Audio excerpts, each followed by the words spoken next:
It's 7 p.m. and I've kind of had enough wilderness experience for today. I just want to camp. I just want somewhere I can set up my little tent and be cozy. There was no water there, just kind of boggy snow melt. So I guess I'm spending the night in here somewhere. A little intimidating. Kind of a big glacial cirque. Pretty barren. Kind of cold wind. I'm a little scared. Spectacular beauty. Spectacular beauty.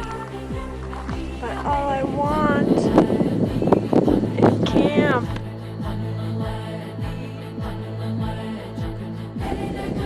Because I'm so tired. Oh my God.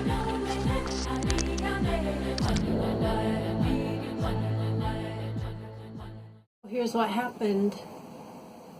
I was, well, for context, I was hiking along and my foot slipped off the side of the trail and I rolled my ankle and had a lot of pain.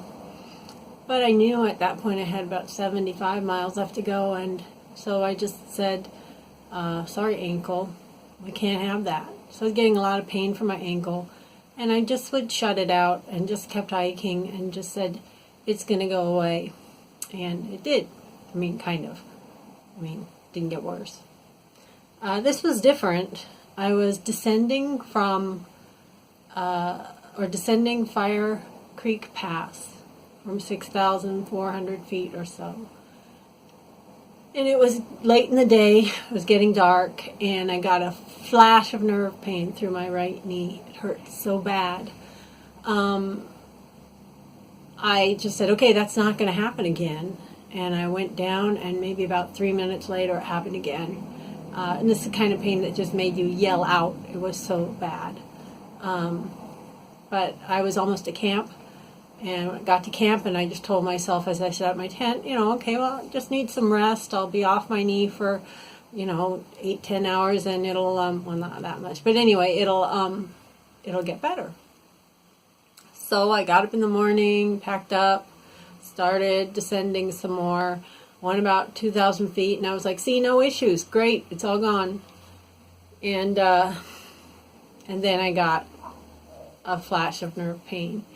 And then I walked further, and I got another and another. And every time it was so bad that I could not gasp or make a sound, or, it was like dentist level pain in my knee. So after a while, I just started to think about the SOS beacon that I had on my inReach as my only option, but I just said, no, I'm not going to do that. And there was no one up or down the mountain.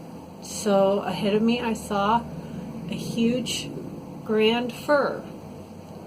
It was too high in elevation to be that big a tree. So I knew it was very, very old. I knew it had grown slowly. And I knew it was my only hope. So I went to it and I put both my hands on the trunk, and I put my forehead on the trunk, and I said, are you there? And it answered. It said, I am. And when I felt that, it was this huge wave of relief that I wasn't alone. And so I thought to it, in sort of thinking, I know you're a 1,000-year-old tree and you know God. I'm just a little gnat. I said, can you ask God to help me? And the tree sent something back. And it sent back a principle. Not conversation, but a principle. It said, every life must ask directly. And I took this in and I kind of bounced back to it, but I feel shy, I feel stupid. It didn't hear that. It was just still like a tuning fork sending me this same truth. Every life must ask directly.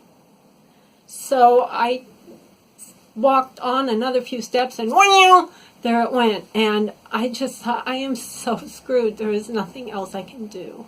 So I just said, God, you know I wanted to do this. I know it's selfish, I know it's silly, I know it's vainglory, but I really want to do it. Can you give me some guidance? And so it just downloaded all this guidance all at once. Tell me so many things, and then kept telling me in little steps, little echoes after that.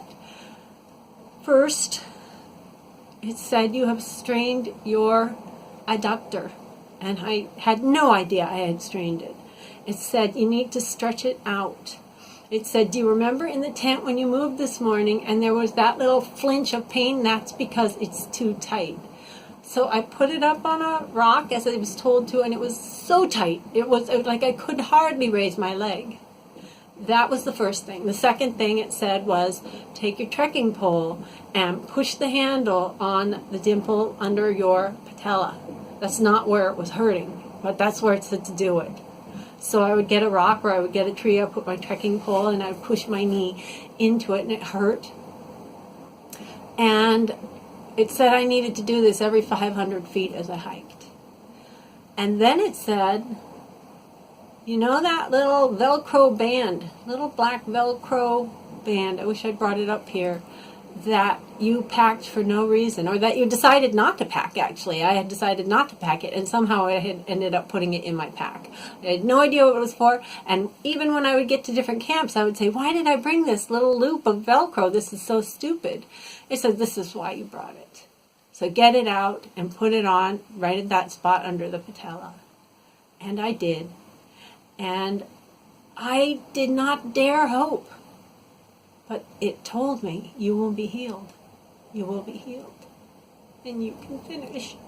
And I walked, and there was no pain. And I walked further, and there was no pain. And I would descend something big, and there was no pain. And it just kept telling me, you will be healed. And I walked 60 miles on that knee, and I never had another flash of pain, or pain at all from it. And it's totally well. You can explain that however you want, with subconscious thinking or under stress, accessing knowledge from the back of my mind that I didn't, whatever you want. I know that I did not know anything until I prayed. And then I knew what to do, even without believing it. And I was healed.